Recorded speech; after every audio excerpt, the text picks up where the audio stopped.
بسم الله الرحمن الرحيم. اللهم صل على سيدنا محمد النبي الأمي وعلى آله وصحبه وسلم تسليما كثيرا. إن كنت أجلس كندا جمال وحال كنتم ورأينا كنترولا من خلصين كنترولا من سمواتي هن كنتربتول دي نخليفة باما نكيمو مما شربا با كنتم نكابين فوتاتوبا كنيا كنترولا فمجيكو كنترولا هافاين والسلام عليكم ورحمة الله تعالى وبركاته. وكولا هن كنترول خلصين يلسي انكرم علماء سالم كرم باتوبا بونسول من بيبي رشيتين كنا جان نشيتين كوكان لبنا على الميلا نغفي نكنترول خلصين بيسيلا أم بيلدن كفريما هن كنترول سينا الفابال ما سيتين كنو كنترول أمم خلصين كنترول أمم اسمه هدي نالفالو حاكم نبنيان نخمجو كنترول بيسيلا أم بيلدن نما habilo be konton glas kunda dumbia kunda noba kunda jawra kunda habel den nin konton aja hanin karamba be konton mbe sitin kona no misil moto ma be mo na bi na nyin mela na bunyan na famaji go control sila bel den ma an organisateur konton be ma ba fode be duwala shimala nin jata kendia hakisi hatanga hijabu wa Sheikh Muhammad Amin da so be konton na kende ke bunya controla famaji go controla هن كنترول خلصين يلسي مجموعة تفسير القرآن نبنيان نفهمجو كنترول أبسيلا جماعة بركة بايما سافو جماعة ما مجموعة تفسير القرآن إيه كنترول بنيا كنترول فهمجو كنترول هافا جماعة بيكين كنا ومونا باكونو والسلام عليكم ورحمة الله تعالى وبركاته. بارين يلوبي نا والهدا ولا كان سورة الحود آية بي ورولا أن سبع بنور خدام بعدام تلانون ما شوفنا لفن سريع كلها إن شاء الله نحن كرمه الشيخ الأستاذ المفسر شيخ كنيرا جراسي نبينا لا كنتين لنا والخدام كان سورة الحود هذا آية بي ورولا أن سبع إن شاء الله تعالى بنقول لنا إنه بلا بارين من بلدنا فندلا هافبين تلملو لا كونيما مبلدني والسلام عليكم ورحمة الله تعالى وبركاته بافلنا كرمه مرحبا بكم أيها الشيخ. السلام عليكم ورحمة الله تعالى وبركاته. لك أبركة لك الدنيا مالا أنا مدرون خناري خناول هذا تساقي كرمه لا دينيكم لا أنا لا بنا لا فين فلا ألمان توفيق وبيننا خالصة آمين خالصة تلاقين بجوده ومنه وكرمه آمين الله يرضى. بسم الله الرحمن الرحيم اللهم صل على سيدنا محمد وعلى آله وصحبه وسلم. اللهم ربنا آمنا أستغفر الله جل جلاله لا إله إلا هو الحي القيوم وأتوب إليه. اللهم ربنا آمنا بما أنزلت واتبعنا رسولك فاكتبنا مع الشاهدين. واتقوا الله ويعلمكم الله والله بكل شيء عليم. لا إله إلا الله فاستجيبوا لنا لا إله إلا الله لا تزيغ قلوبنا لا إله إلا الله وتتخرج روحنا. وبحق أنزلناه وبحق نزل ما محمد وما كان محمد وآمن بما نزل على محمد رسول الله صلى الله عليه وسلم. اللهم إنك عفو وتحب العفو فاعف عنا يا ربي. يو بمباتلا آية بي ورولا أن سبع سورة الهود كلها أكو فلما أعوذ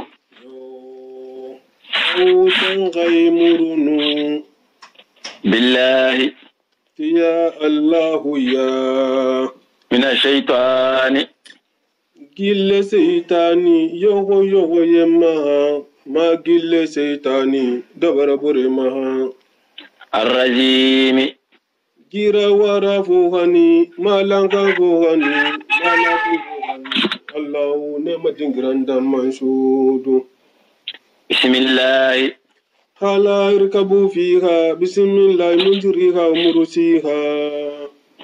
الرحمن قل أدعو الله أو أدعو الرحمن.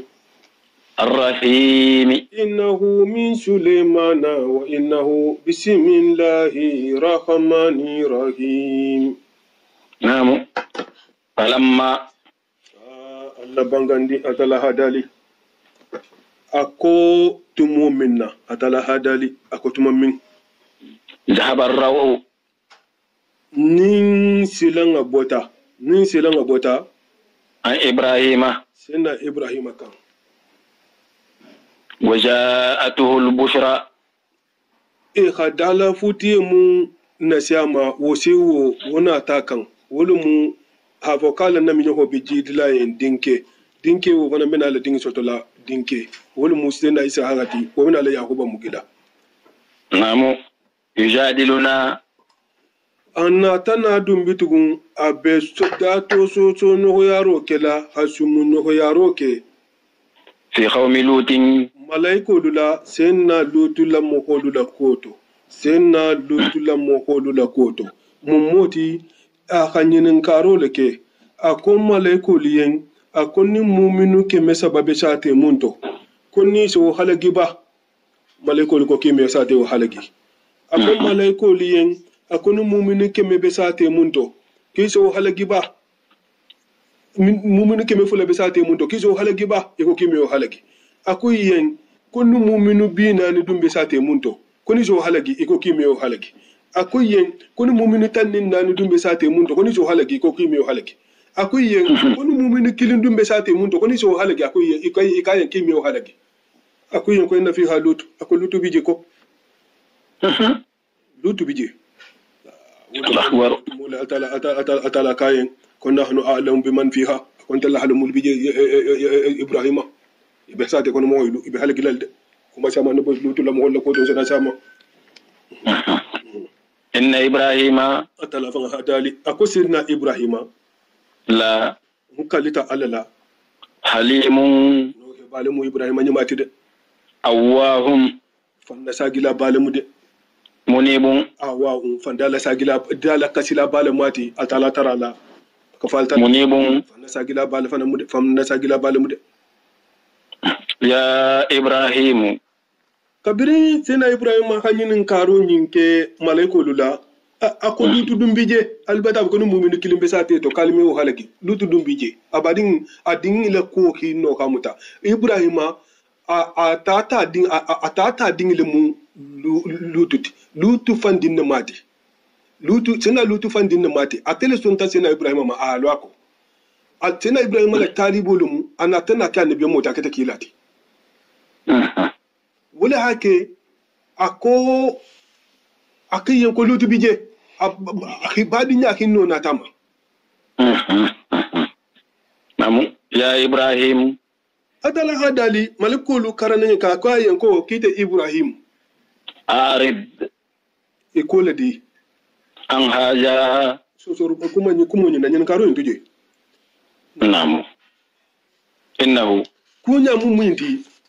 qad jaa amru rabbika imarugol ya marol nata ka hana sadu mungolu halaki imarugol ya marol nata ka hana sadu mungolu halaki ibe halaki laleko wa innahum sadu mungolu atihim atala bedlaro kelin kanna benati ndiri keli kanne ajabun ya hankatala ghayru mardudin kuma me ubai ante sagila kuma le ya hankatale mu antele sagila mu me kuma me abai duwa me abai femfem me abai aketal ala tikatale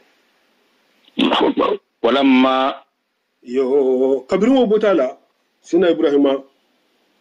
anin kila le sara nyona wol fanga tatiyen itatiyen atala hadali akola ma akotumo minna ja'at rusuluna ninna kila nata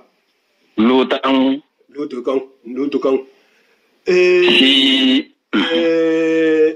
doluko namu dingila kan sunna lutu ko kila lubina latumo minna kahi ihatara sate ko mala abekena leto doluko ko nyiningela ni luna toje kabiri haje yale kayen kombina kai teleya ni na ta loma bari kanta la hanin na dali akko ko den ki kana sa te halaki ko fo na lutu fanga hasede ya na nike ala sa te ko mo kan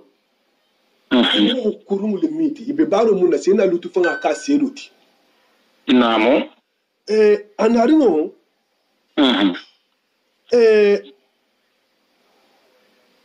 ba tala batanyin dali yen ita ta kabiri ne sai na lutu inyonje ibi makan sai na lutu ko yen kali tilin konje tilin ne sate kono la munaten sate kono mo holla ko hagole malekul kayen ko mi la kunyati akuyen kise bara jaholeke ko mo kurun lemu akana nyate bar mo kurun multi sai na jibril ko yi malekul ki ha sedia iki bata sedia ita hada isita mo holu mo groupe fololu ma ki betambila wulu ye baka he nyoko nyite nyoko na e kabara haje bi bulo lo lala akoyen ko ngafale ko tele moylu mo kurun leti ikayo ko mo kurun kise mu kai kise bara jaholeke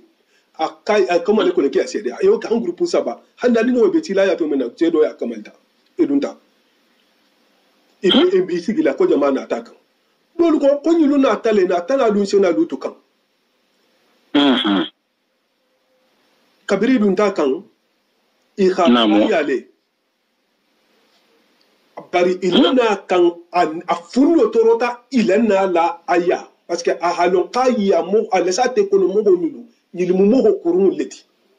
wallahi me ke du tanje wo ko al fundo toro atala bolo makola ma namu walamma akutumu minna ja'at rusuluna ninna kila lusita nina ta hisita lutan lutena lutuma si abihim fundo toro baso to ila kola wadara zar'an fundo siti tama ni toro ila kola amma to kila lana la kola de ayade kila ina la kumun kilina kila nyulula luntanga nyulula ateya wala ni toro khamuta kwa ça fait ala luntanga la ko ni toro wala khamuta luntanga lana ya ni toro mamuta de luntanga lana ya de kumun kilina wala ni toro wala khamuta namu tibitiki namu wa khala bange haja akonyi munjenti yawmun luna mundi asibun dungole mbale minti de ala tala ako sunna lutunye ki wa ala nabiyina salatu wa salam sallallahu alaihi kisoni ne mo banina annabi mo ma namo birintu mu'mina ni ala tala la kila nyi lisita sayyidina lutuma malaika kila nyi lu akala fanga ha sedeya kaka fundu toro golem basoto ila kola usama sabula alamu honu lubena alamu tilinala atefanga ha bange wutu mola ka khaza yawmin asibun akubi mu golem baleti ça fait bi mai ni toro lungu de tutum abata luntanga soto sate kono mo yodu nyala bawo innahu janna annahu duyufu min bani adama abiralin hafa kullun tan muluti adama dingin limiti kama jannahu ibrahim alayhi salam ko sai na ibrahim mahila ko jiginya minna hafa ko mu ko limiti wa janna anna qawmuhu ya'tikuna hurmata duyufihi bilari ke na hafa qala mu honu be allun tan nyulu khoroma farasalale abewo jigirin kibena lawle kelala ba tamalun wutumo ko malaka miti bina la lutu kanke ya baro le tilinni la sani khano golen laika namu bawo akilon ne hafo innahum kanu ya'maluna sayi'atin itunce baran ne gannin wudu besila gannin wudu besila itunce bara jako mun bara wole ko ha ne to namu waja'ahu qaumuhu abe woloto alammo holuna takan senna lut alammo holuna takan yuhra'una ibesin materialin ilayhi ana senna lutu ya inin te dia do kan tan sa wai masai ibiti ni Allahu akbar wa min qablu dan ni wo be sila nu dan kanu la kanu sena lutula mo hoyu keta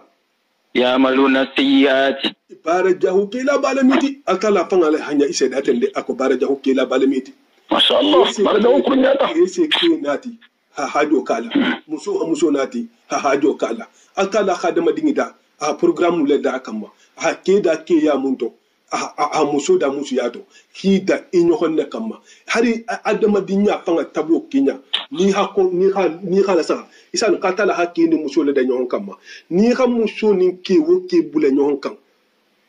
ime dumne tema bitum mun benta na manke julu karamul leti yake ni muso bule nyon kan meke nyon ameke no wala hakke sariya man dinya nyimma ke ni muso hatu dankili abele ko kuranga ni nego ke ni muso le to dankili futun ti ta julu karamun tati asse tinyaro le so nya mo holte mo woli akala hakke da muso le kama muso da ke kama wo kammala nin ke nim adama dingi hakkilo na tan atinya kana tan ni nasaha kabe ke muso remplacer la kela nin de muso hakkilo hatina kabe ke le remplacer la muso la sanu hafoko tala hada ko re mutuka bato ke mula bata halaki folo jana be halaki la fan Allahu akbar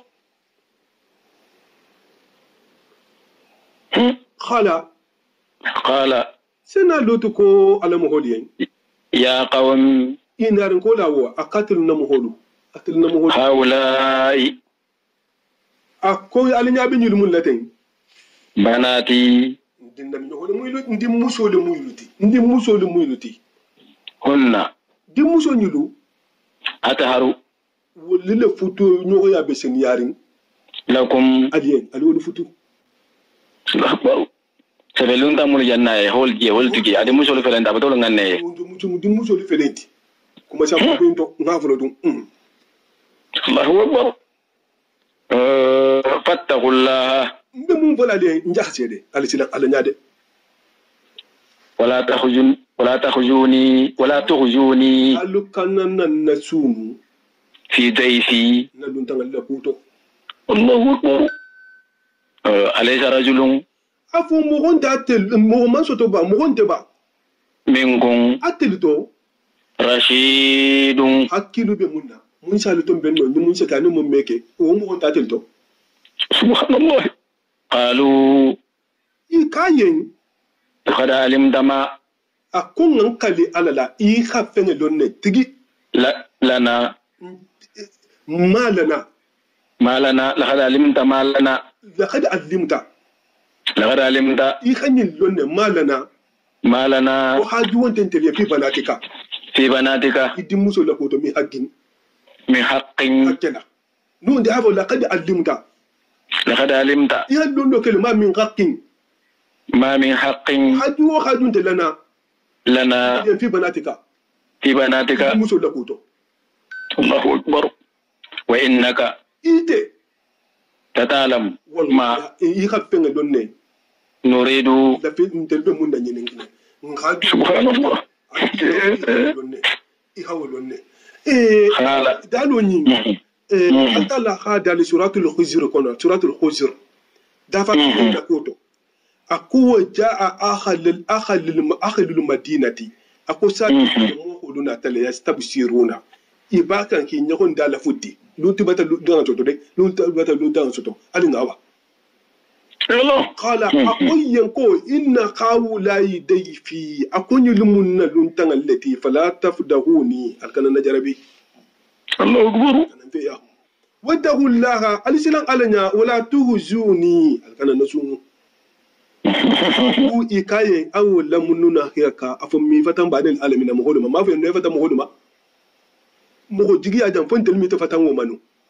qala ku yumutu la khawla banati akun dim muso fele in kuntum fa'idina na la fita futo la atala hada mutu mo da amurka akun muhammadu ba ngan kali ila balola innahum lutulam muhudu da fi sakaratihim itumbila finginte yalla kono ya mahuna bi jerjeri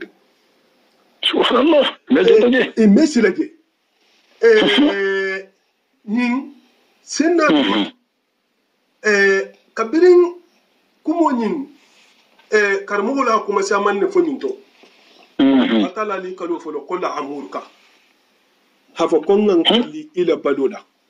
alaki kali tasrifan hakibun yal kama linnabi annabi mu sallallahu alaihi wasallam kicini ne mu bai mun kammala ala tala mi kalimu ko baluda dafin al tona man ki alaki lati sallallahu alaihi wasallam akola amurka akon kali ishela ila balu ay afasaru mun de okusimu be khayatika ngan kali la balu la ala tala yaqsimu atlisi kali bima fi nasa ala fita mun min khalqi al dafin al to dafin to du hakai kali la mun ala jigo na mawlu ma talati numu de kala la wayide he kali tarto illa ni kilin man ni kilin da sari amati alla kila bangi sallallahu alaihi wasallam akon man kana khalifa falyukhallifu billahi aw liyasimtu numu bi kala wa kada ala la no di ifide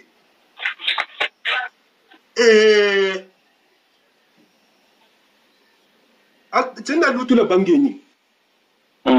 hafa ko khawula yibanati akon di musolu fele allu wolu futu na lula fita futo la karamo wolu kha inyo ko sawa siaman ke kuma kan nyimma dolu ko kalta tina lutu la afo da kon di musolu fele a hale wuli moda fa'atan ande fihi faqat fasi le sagi kayibo al lutan le ko amma le wuli kama ka ba dingil futu la kafiru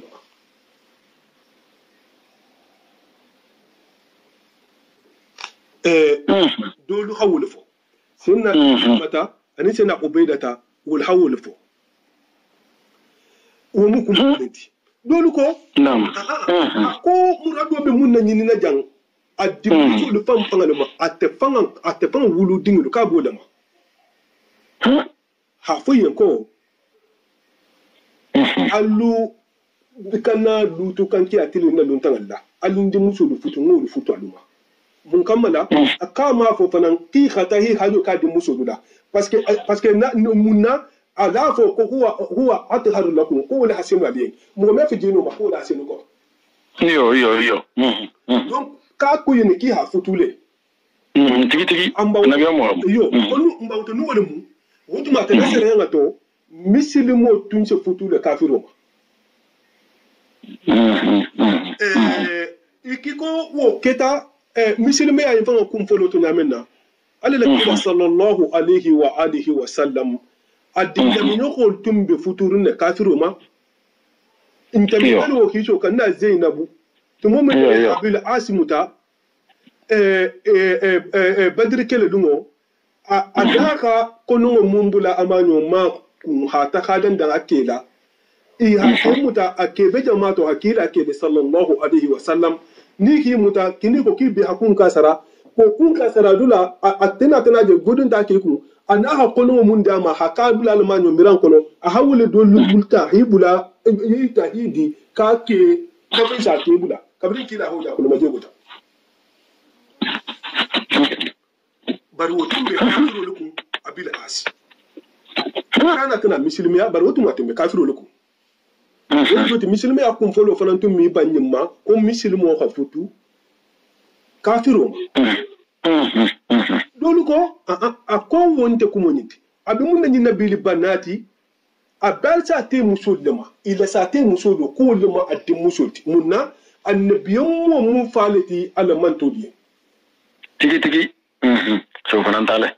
Allah ta'ala la dalo kama Allah la kila sallallahu alaihi wa sallam ako annabi awla bi mu'minina min anfusihim wa azwajuhu ummahatuhum annabi mo le be hawla mayari mu'minu lula ase ifanga luti kila nda minyo ko mu'minu lu nalati sena ubay ibn ka'b la safiru foloto abilari ne ayo ni ndamutola ako huwa abu lahum ko kila lu mufati mu'minu li namo atumbe sena bula buna basi fana na safero to nyale wona tena bo alquran ko na mun kammala mun ala barala fo fana ako huwa atqar lakum ko le hadisonu aliye woli jodi abe sa te kelu ma sa te kelu sileni ame fono ha ko senna lutu dinna mi nyoko nyulu akoni li de nyinne be sa te tigila sa te nyinke be ku woli jodi abe sa te muso dema yo abe sa te muso dema muna alafo na kusa ka ba dim na mi nyoko le dilima amena dim nyam no dino sa te ke be ma nyonte tigi dole ko sena lutu fan ko dinna mi nyoko le babu voilà bari dinna mi nyoko le me futuno sa te be ma namu tigi awtanyaaje abesa te dim muso lema yo tigi jansa ita la kaya sa te dim muso lema namu dole fanan ko namu aga fo yenne masalan za inte mo ko nata ako abe masalan za inte mo do kilo ningi do bay ni hibore atati karfa ima I kayen ko yinti je nyumu kilo ningi leti ako konta tulaji iko ba konni na dimba alifa afolo ko yana asiyama ima fo de kayi fa hade sabe I hafa ine ko kante silama kwa matanya je voilà à quoi aradi proposer yen ça fait ni c'est na c'est na dingi piwi bulu de mba wota c'est longtemps tibulu tigi yo voilà ça fait amman fo ko ka dingi comme ama ka ma fo comme anya hadi di malade a ko le parce que alun tanga lu intem abata fe ki kana atoro ikana malu ikana ko be kada intention na mba woto intem alala ni adi muso mun jeskiri ni c'est ma hawla c'est ma alun tanga dolu ko ka ko to mu woleti mamu dolu ko kuma kan ni kuma kan ni mbe mun na nyinina ha fo ka be sa te musollama dolu ha kumo dun woto na ako senna lutu namo biyo modumu annabiyan mu man ke fate kafiru musolula mu'minu musolle famati dino to namu ka me afono ko wolu fala mate kala kila katala kol kan nabiyu awla bi mu'minina min anfusihim bil mu'minina amma bil ko bil kafirina namu munna ta suratul jariyat kono la yo atala ha adali parce que tena lutula manto mo wulu yo misilime fanga tunte sate mo me kono sate lulu mo bar misilime ti kono na manke atte tronne ta na le bun anal dimba atel bun kilin wala mo misilime bun ti sate mo me kono atala dalo kamma namu ako uwa ma wajadina fa ma wajadina fiha khairu baiti min al muslimina subhanallah akom mantara do kije sate ni mu me kono bun kilin koda misilmo be munna misilmo buno kilin koda ko ma vendara je mbanta do ko misilmo kilin mu bije wo musse na do dogeti yo wala hake namu ayoni ku fa karmol hakuma sama na fatu kumo nyamu mudateni ni mun kumalati mun be mun kumo min ni karmol hakuma ko mun to akunto haja kunto haja namu tigi nam ya qalu ayo qala ako law anna quwwatan akoni ngamu ko dolonten sembe do tarata li ntela wallahi almem njo ka fum famma halikele barame namu bikum alala nse mutina alla nse mun ka fum famma wallahi almem hanadun ta alla aw awi ni wonde ni fere be ngata ham fang dembendia ila rukunin kabila dola shadidin habilo mun sembu habun wo hanan de malama nu fana fero benyen ncho sai ding qalu sina lutu alamu holu kai ya lutu yo qalu malekolu ko ya lutu kabri haje sina lutu na alamu holu bata wala la kore la bati dala kasi e kayo keto lutu inna tulu rusulu rabbik ntelmu mugoti ifundula ntelmu imari gole kilati maleko mun telti la yasilu ilayka fendi silaninda kabe kelila ntela kuto wakilinde silima ijutola fasri me mun fodi nun shokuta itahama ya suto tamu bi ahlika illa dimbaya luti ala sata imla biqitihim wahatito min al-layli suto wala yaltafitu ahadum o dinkili kani ko fele da minkum aluto sata nyimma illa imrataka fila dimbaya innahu musowo musibuha ila hukunya mumindi ila musibuha ma musibuha ma finga bato to le ko asabahum munga sate ko mo yidu soto wobi ko felal de inna mawidahum ila ngino wakati mun lati yangi halagola asubuhu abele ko sena luto ko yenne so kunto hajan almi halagifan afuno e borin alaysa subuhu wotu mole ibalekol kai inna mawidahum ila ngino e halagi wato asubuhu subahulumu o manjang alaysa subuhu subahu manke ba bi kharibin femu sini so mate waja no mume o manjang dingira jam fanan nyamo kuma siaman ne bedendin kumonina sena lutula bange nyin eno annabiyemme wa annabiyemme namo altala saki afanga la muholle kan akabilu muhodo habilo fanan bumba habila ba kila se boloto fo sena luto ko yesan kate musena ibrahim tata dingileti atala hakimu hoyulu kan aya muholunte fa sabahan dala a hawole dala kaso ke janten nin fere bayin no de sembe do bala mo do bala mun safa nan de ma sena ike fankan bari ba kilim ba hayale ba torolin kito wo bijan inti alafo qulaw anna li bikum quwwa nin fere do benye aluma malekulu hafa yin wotu mole ko ay telimu altala la kila lati akata namo munile bara kurungo abe mu mirale fente kela atela fente tilama munna ibe mu mirale wo mewo keno etella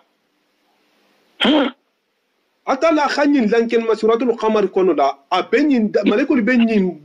bangela tumo mina sena lutu yen ka kanyu sonde me nya fang buru khale ibe sela jeno atala hada li laqad rawadahu an daytihi ni la sagile qambo aladun tangama fatamasna ainuhu ni nya burha fajuhu ajabi aluna ya hankato ne mun mu wan nujura nan masilando mu fatale dingira into fanan atala tunga mu avole ko bi qata' min al-layl ko so wahato do to bar so wahati mum atum mawo dan kelma soro nyinto دالي جمنا كف عسر بأهلك بقطع من الليل ولا يلتفت منكم أحد إلا امرأتك إنه مصيبها ما أصابهم يو تنجراتو أمانين لانكنما وقت جممو قال على نبي موني يا مري سنة لوط عليه السلام كان على الدمبايا لوتي أني خبو شوتو bara man dan kan maro kijan so da mutulum ba fo so te mo fo so da bangalum suratu qamar kono la atala kha allan ken mala ha fo qabe so da bangalum namu kuma ila ala ludi nadainahum bi sahri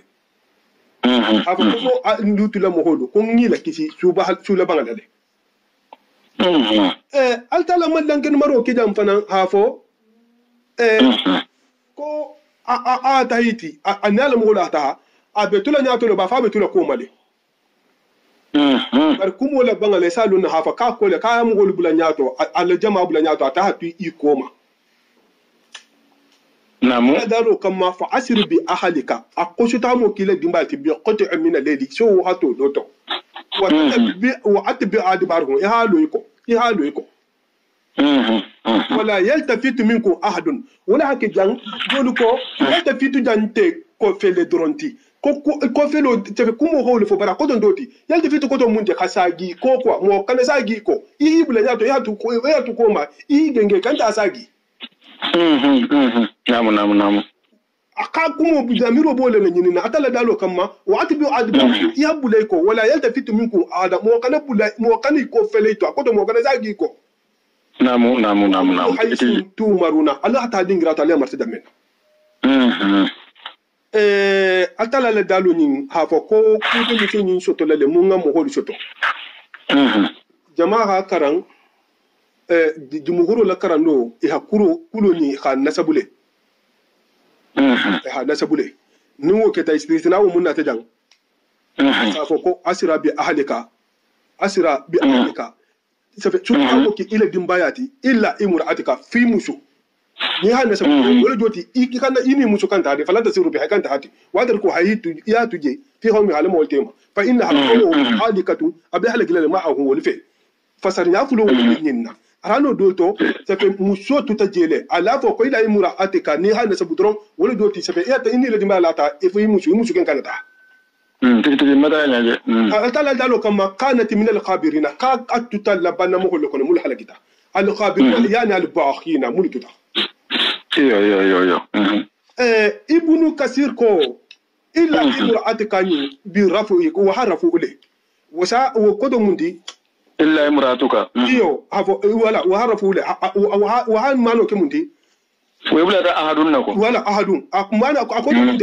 أنه أمر لوطا قتل عاد سنة لوط يا مرله أن ينهى جميع أهله كهل دمبايا مومي بي يا مري أن الإلتفاتي كم هو كان يكفل إلا امرأتك في إلا امرأته فامسو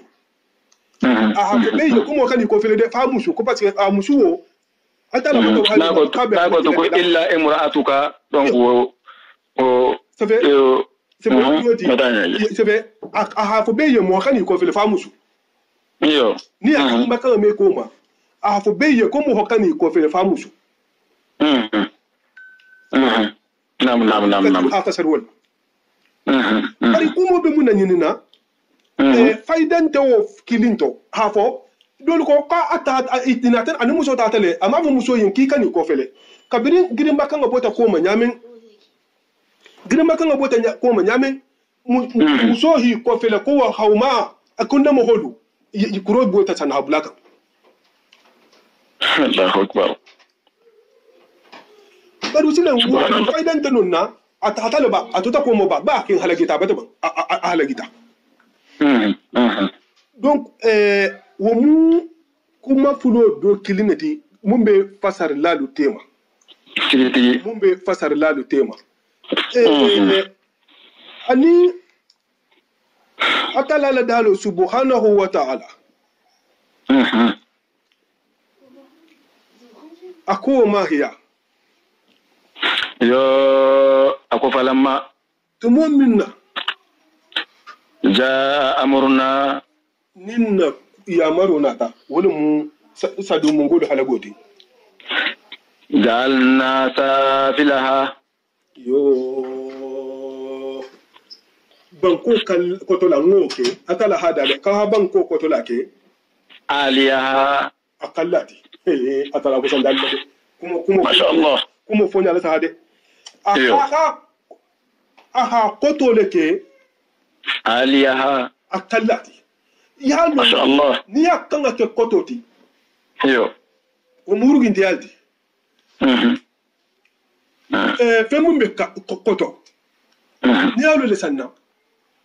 ina ho daro kotale yo ni akanga la jigi ina hala gile yana jigile sata koto Allah akbar wala hakim wa amtarna aka sanjila naroke hijaratan kuro jahannama kurola jahannama berola jahannama banku leringila alaiha sadu mongolu kam sadu min sijilin mun bota sijili mandudin mun be lorin inyo honko musawwamatan abebe tagaman sederine abebe inna rabbika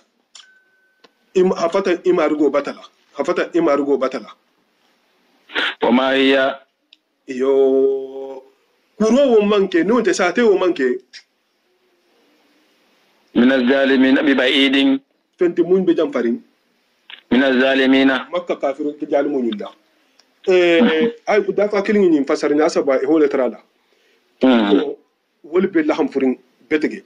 fulo wallahu alam mum wol fulo do kilin to ita man be laham furin ko mulu ko namu kalta la dalo en o mahiya mina jalimina bi ba'idin ka ko to mumunti afa ko kuro nyim manke na tamba ya jalimo lula namu wo fasar wo be laham furin ne alta ko musa wamatin abeta man sai na fa bere to ko be sabere tama lam takun tu'atiuhum o manna kabe foli la so kwasi jam fay la fan Allah akbar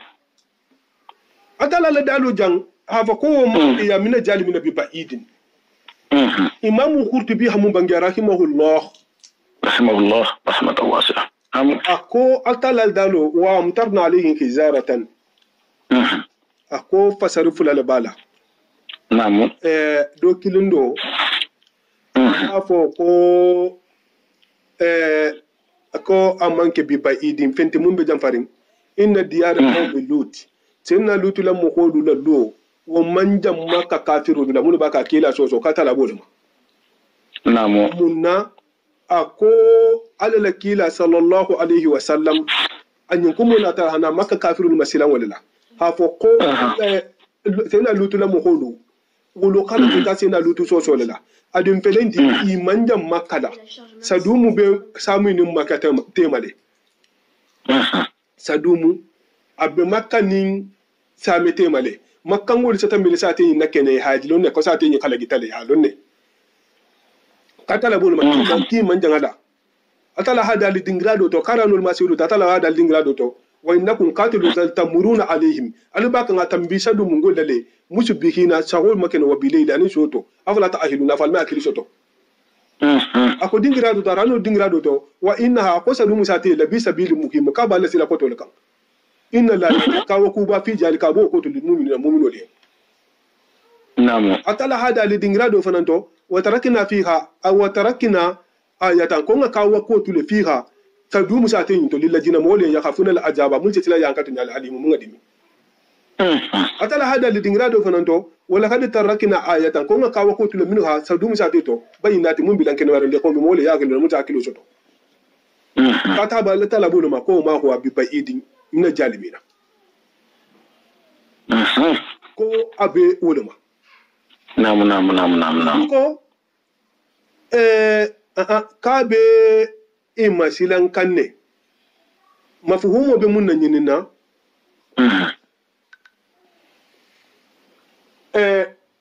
kuminga sadu mungolu soto ahi soto kila soso le sabula naam makangoli fele bala kila soso la sallallahu alaihi wasallam naam kata la boluma naam ako wa ma huwa bi ba'id min az-zalimina naam o ma hiya naam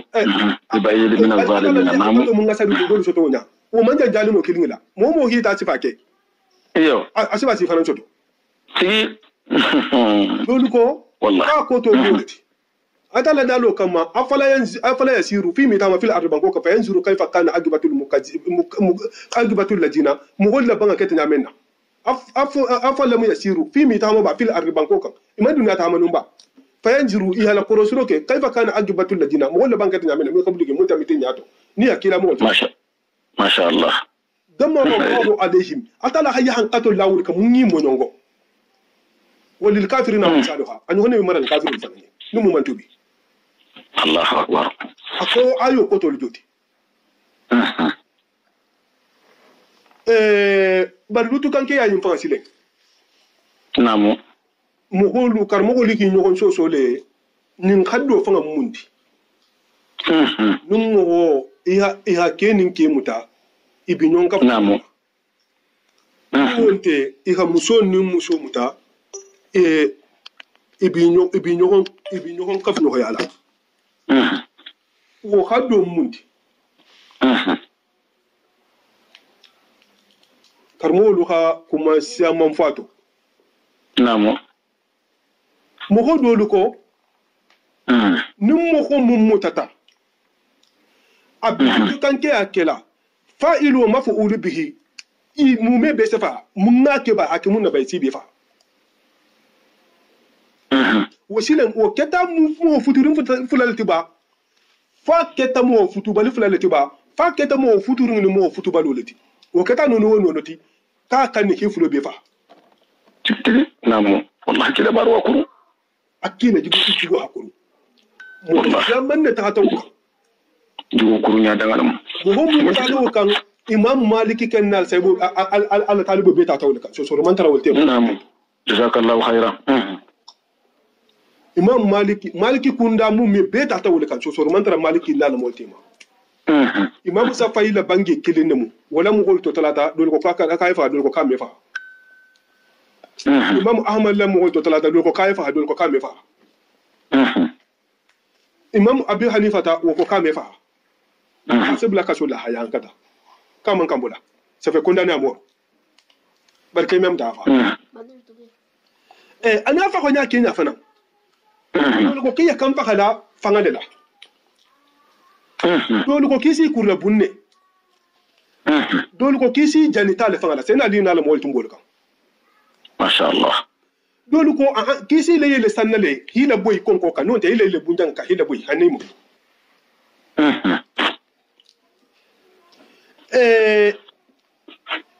sheno munu nata ya hadiso mu muta sena abdullah ibn abbas ma Allah kila habange sallallahu alaihi wa sallam man wajadtumuhu ya'malu amala qaumi lutin faqtulu fa'ilu wa maf'ulu bihi Allah kila hayno bange sallallahu alaihi wa sallam akom nala mumuta abesena lutula mu golla barokela munna ke ana ke munna lay be fa subhanallah ibn al-hajar ko أقول رجاله موثوقون أكاكيو حديثو ينكيلو ممو لأن أنت يا مغلتي نعم أهل الثقة ولا كم سيام أنت عدوكا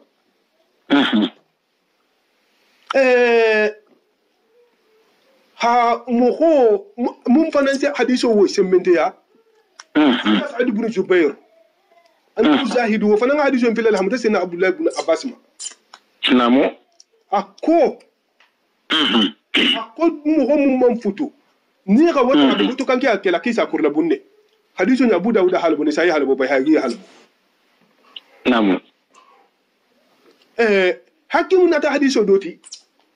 namu kurarata na ta munti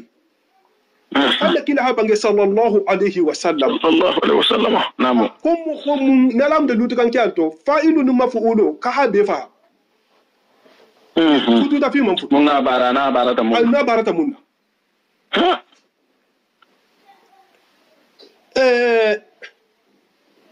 bari ibnu tala wo ko ala kito kono akonyi man sabati ala la kila ala saybu kita zaman sallallahu alaihi wasallam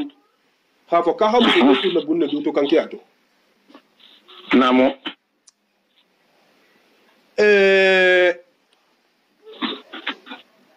nke man saha ha fo kila jamano kisini ne mo bama namo sallallahu alaihi wasallam ako i hamu ko do kurla bunne to kan kiyato hadiso munnata i halalla hanfule namo ha fo ko hamu ko kurla bun luto kan kiyato namo sayyidina sa'id ibn musayyab ko sunno da mu halutu kan ke kurla bun namo ina ngulla al-mamu tabino al-mamu sambina na bayan mami al-madina tabti kila tabo tamir ko la sawo ke imamul tabi'ina sayyid ibn musayyab wo tinga suna kan ke ale ko sunno mu ka halutu kan ke kurla bun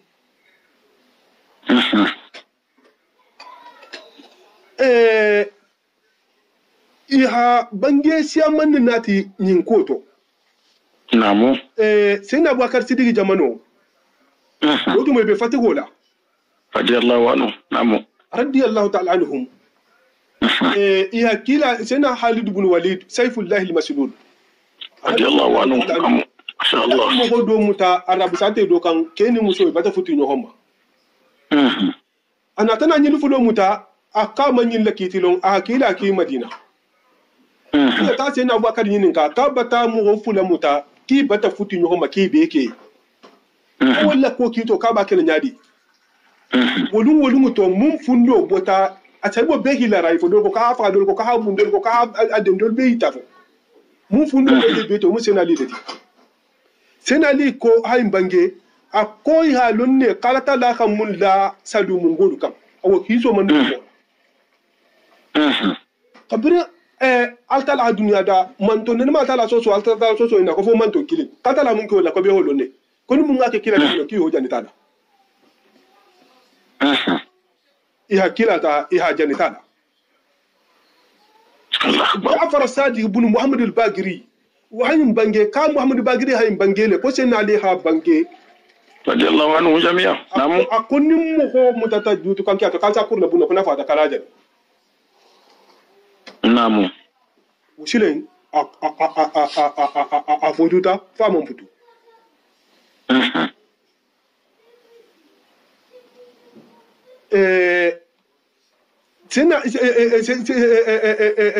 Imam Shafi'i ko kun mo futu ru hake ki so kurlabu nim mo futu balu hake ki hogushi ha bai sa te sankilim akan ti sa te wala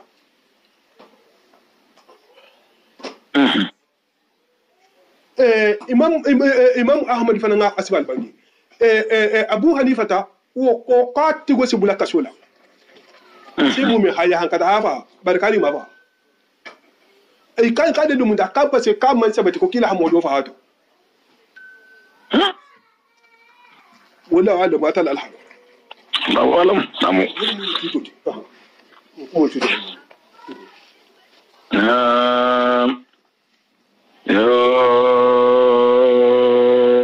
wa ila Madyana atana hodoli ako kile Madyana ngol kan yalu ngai no fo wodo ha fo kanta la dalil munti min ku ko to lati hasate to la mo hola habilo to la mo hola mo no mo barkata ato tilala abunsu kunna ate kesa te fanga to nam Madyana nyimu sena Ibrahima do ko ka sena Ibrahima dingile to hom bare mo holu to hom ibe mbale to hom namu akhahum ahi ba dingile ki Shu'aiban wani mu sena Shu'aibu de aho ne ke kan de qala ina mu hiso woro no hotire namu sena Shu'aibu aha bange ya qawm akadon no mo holu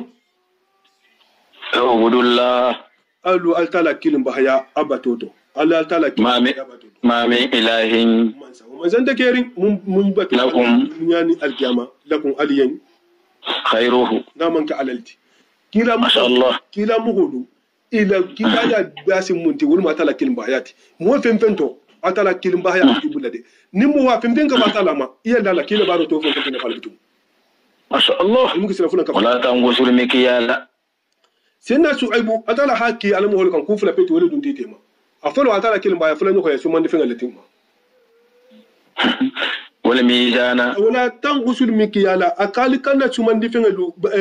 feri bisana feri lu alkani la nakasi alkana mo golu la suman difin alkani ma domu pesaro suman do to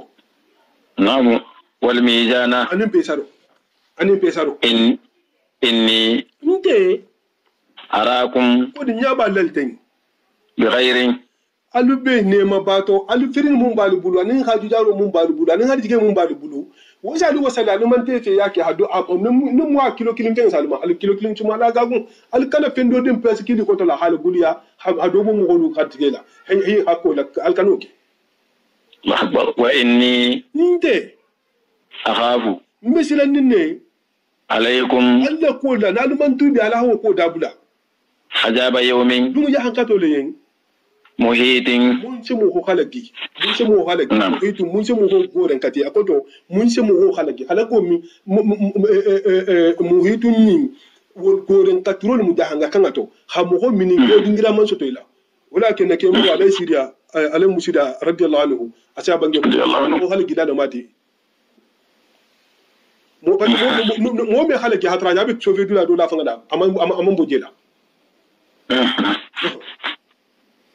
ويا قوم أتلو النمو أوفوا المكيالة ألو ساري أمبيرني نالبي تماندو كلا على التيمة الكلام في الناس على والميزان هفيرين كلمة ساينتين هدوكا فيرين كلمة سونغوما وانت تنتدي برا هدوبو مخول سماندي فينلا ومتنولج نيكو مخول كم من نسال أمبيرين كاغالا كملا كموسي نا متى دوكا متى كمنين تانتي وانت تنتدي atala na so sana mi osan ba de ferin kilin ken ka ku na halawa wala fi muton gofo na ko ka be kilo kilin fen sanna ya hafo kilo kilin mu kemeliti tawanan to tide na ke kilo kilin to mu kemeliti mata ke kemenin tanti wo fanan ta tanati itel atala halo na sa na mi asan bar kilo kilin mun fo wo ka kunde bani nam har bi ko no ko ita ta do bala bata kan sun ko haramon ji nam بالخيستي ala ke tilin lade ala ke tilin lade ولا تبغسوا الناس alkana mu holu kharamu أشياءهم bul fengal to alkana mu holu bul fengal na kasi bul ولا تعثوا alu kana dan sagun nkarmo alay ma fode alamu shi dilan nama asa bange din wala ta asaw akikana alkana dan sagun de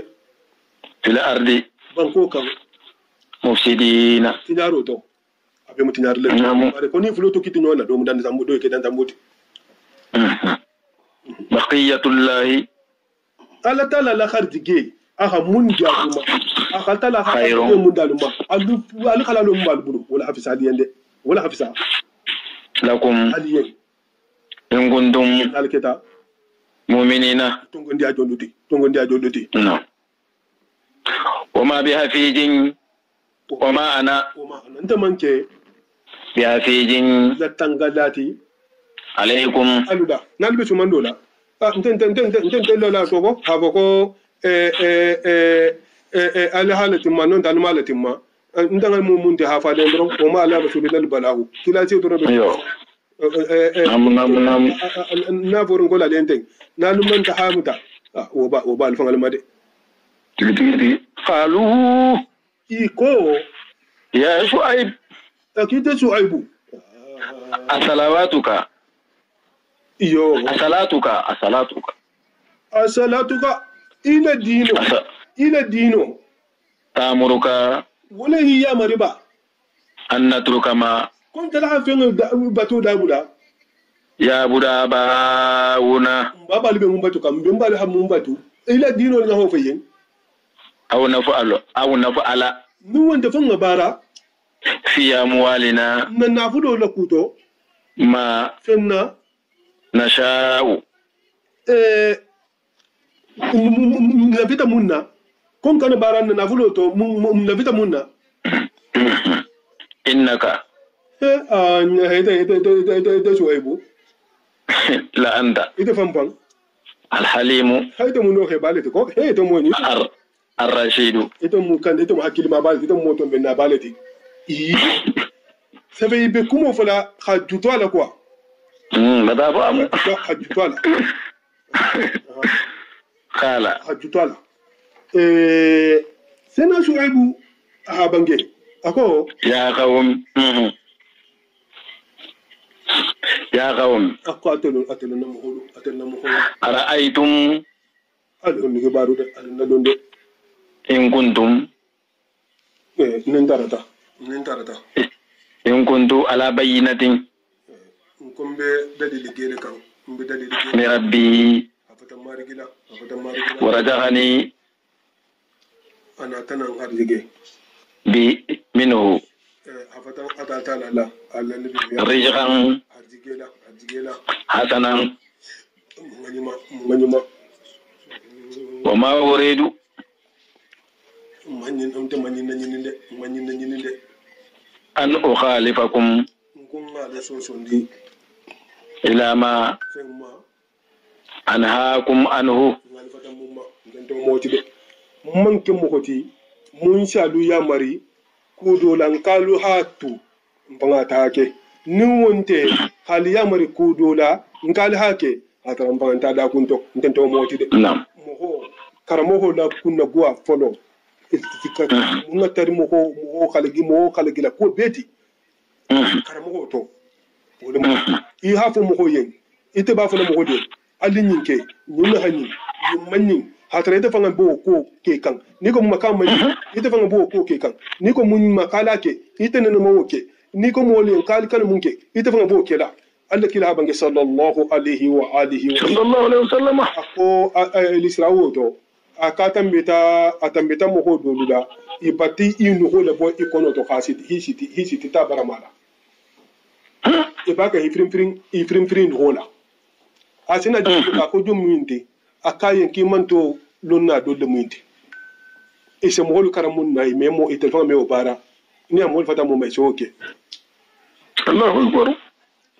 ebe mo hol ya marla me baro ke ni kabara makata inda Allah an taqulu ma la taf'aluna wa mu jusubu ku bal ta tala batala mo wa ku ke me mun bara mo wa ku ma fe me mun bara akola ginta mita dingira mun dara tala hayn dali akwa ta'muruna an-nas bil bir wa tanzawna anfusakum ya ba ata mo hol ya mar ku ni ma kele nya dal ni meral kan afal me hakili so to ba senna so ay bwana wol fala mo hol njante atento mo tide mun sabu mo hoyen kaatu sa tan panga bakela ni mohola ya maru muto sabo do minti ni imu ko mohol mo makatu iya tara ita fanga mewo kede wala hatu wala anu bare ni ko mohol makoma ka meke ita wasa mo tati ita fanga jakela ita barko baka har nay masala natu gonya da sal hanyanya yo ita ke sentano de malati am yo wole muto karmo fanga ba ke kan yo ko karmo fanga ba ke kan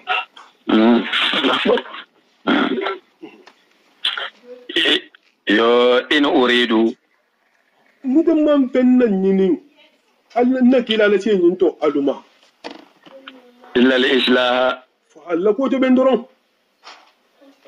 ma fada statatu dunga munno وما توفيقي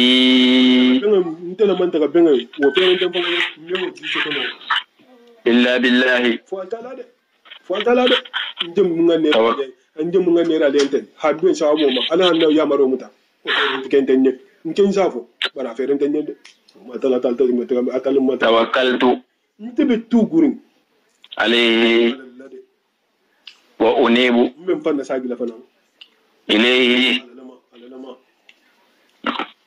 ويا قومي أتلو نمو هولو إسافات لما كيباني سنة إسافات لما كخاتب الأنبياء أنا بمو بيعتلكوا سنبانجيلا الله صلى الله عليه وسلم إلى قول صلى الله عليه وسلم ويا قومي أتلو نمو هولو لا يجرمنكم شقاقي وكان تعالى تقولون أن يصيبكم مثل أن فين كان تعالى سوتو مثل ما أتلا كان تعالى سوتو مثل ما فين سفالا أصاب قوم نوح من نوح نمو هولو سوتو وكان تعالى أو قوم هود نونت من هود نمو هولو سوتو أو قوم صالح نمو هولو سوتو وما قوم لوط وما قوم لوط لوط نمو هولو مانكي ببعيد وسيدي دينغرا مانكي ببعيد دينغرا جام فارنتي منكم ألولا ألي تحسد ألي أقول لله ممكن والله واستغفروا ربكم ألو ينفعنينا المارغو بلو ألو توبي على أبو جلال باتو تدي ثم توبوا ولا لا الفن ساقي أتالا كان إليه أتالا كان دي إن ربي مارغو رحيم أتل ممكن أن تنباتي دي أتل سيكين مم ودود أتل فن منشوتي منسالة جوني مكانو منسالة جوني مكانو ني فن ساقاما نعم قالوا سما ديانا نقولوا إيكو يا شعيب بقلة المبالاة سفين نين إمام هو قصبي إبكم لا ينامنا نكم تايا أسالون يا شعيب إيكو كده شعيب ما بنيا مومي ما نفقه أكم ما نفقه كثيرا ما نفقه كثيرا أكم من كم شاء من فهم ده مما كنتو يو ما نفقه كثيرا نعم متى قالوا إيكو يا شعيب إنت شعيب ما نفقه كثيرا من بنشاء من فهم ده مما كنتو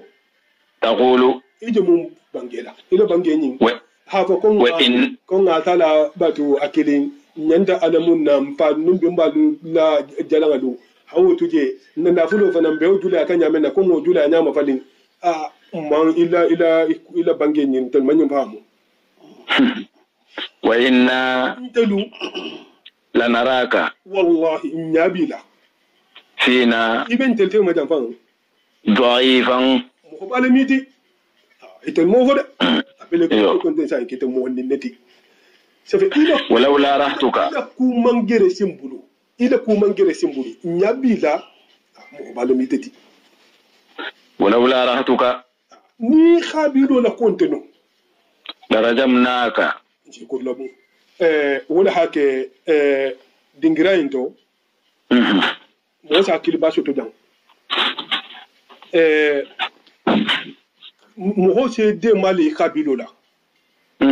tigi adama dingi mo do bije ba dinya tabul moti se mo tulu ja habilo yi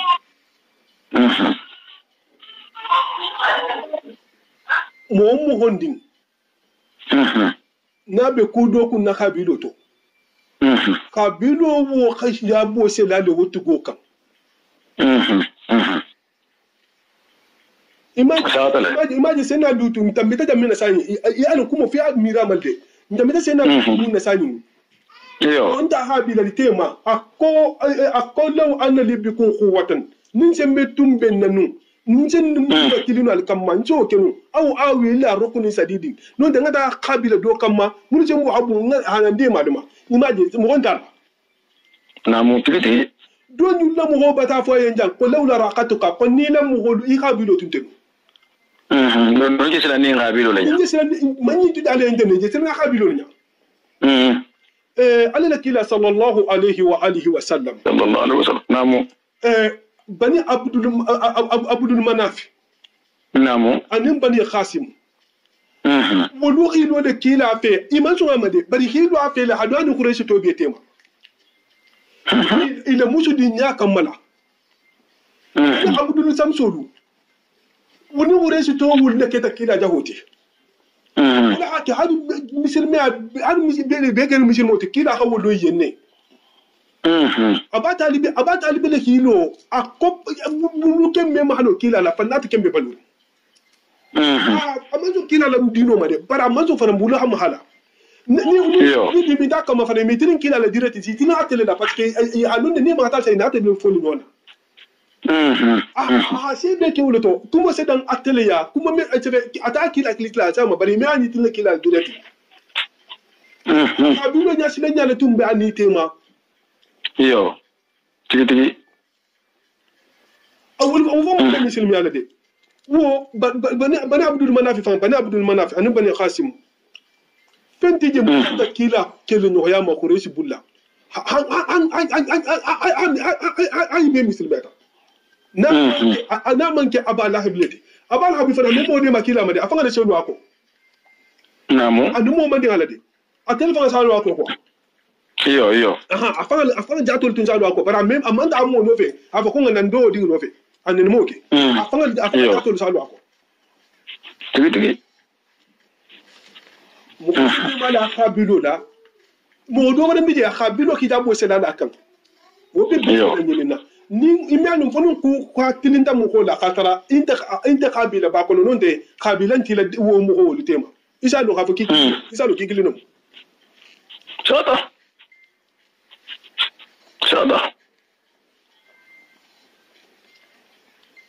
ni kamme namu wala wala rahtuka akuni qabilo tuntenu darajamnaka si bun kurola wama anta ite duronna manke بعزيز مخباتي علينا نتنما ني مريما bari habilo wolu mo balde ibata habilo baloto qala senna su'aibu ahabange ya qawmi atalna muholu arahati nte habilo aju afo wala habumba alaykum ataluma min allahi asiya kala koti ala an alben tulaje habilo yen alman tuje alaye ala la habu alun habilo la habu ataluma asiya talati wattakhaztumuhu alu altala muta waraakum hawla alkoma dhahiriyan hatu ko fenti ko ma fenti inna rabbi marugo muhitum ala lundu hagorin katiro kele bima inna ta'maluna alwe mun barala abal saralal nalu ni abaro kale barajo boto ni ma kale yala la ko problème le boto de nam wa ya qawm addu namu holu imalu alumannakum muta mbawo alubara ala makanatikum alla barakoto ala alumannakum muta alubara inni tefanan amilun bana be sabatirin ko na baro kan sawfa amewo me ta'lamuna wallahi alsado man mum mo hoti yatihi ajabun altala li hanqatu bina al munkan yuhjihi khalamadu wa man huwa annim mo mum dum mo hoti kajibun fan nya fola ngum fana folati nte na tebu wose ina do wartakhibu aluma kono ndoke alje ko mun ali sabata ka haral man ballo tede al kanana ko mun al to anno inni nte fana ma'akum mbalu fe jam rakhibun mbalu makono ndi fana mballa ko nyala banga makono ndi ngal sa abila banani walamma tumum minna jaa amurna ninna ya maruna ta wulumu ana ala atana su'aibu la muhulu halagi najayna shu'ayban atal hadala ka asena su'aibu la kisile de wallajina amul fana nakisi amanu mulu sonta sena su'aibu ma ma'ahu sena su'aibu fe bi rahmatin ne ma sabula minna fatanta ta talala wa khajatil lajina wa khajati sayhatu son ko golenge sena jibril son ko golenge wona tana mutaroke allajina muhulula zalamu afuna kafalama fa asbahu ila banta ila luluma jasimina bebe nyongire furiyama fi diyarihim ila luluma ka allam yaghnaw ila banta ikay man balu fiha ila sate woto ala bodan ya nema jamfa limadiana abisena abe madiana ngolende sena so ubula moholu kama baudat ikatala kama baidat ikatala nemo jamfa nyamena samudu ngolula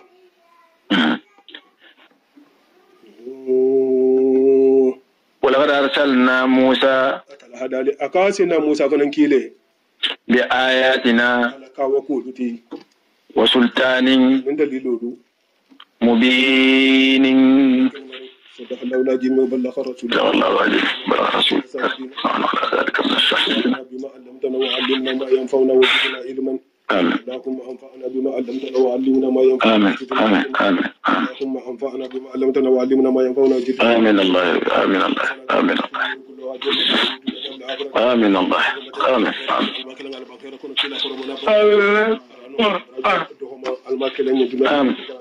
آمين الله آمين الله akan numbunso don kandaran ya rabbi an ka fata lajin kunna آمين الله آمين الله آمين الله آمين الله آمين الله آمين الله آمين الله آمين الله آمين الله آمين آمين الله يا ربي آمين الله آمين الله يا ربي آمين الله آمين الله يا ربي آمين الله آمين الله آمين الله كلا أبغى صلى الله عليه وسلم أقوم آمين الله آمين أتلا لبنتو إبتلا تهون في كنا جبين هون كرنا لا كفون أتلا لنمو يكفاري يا رب آمين الله آمين الله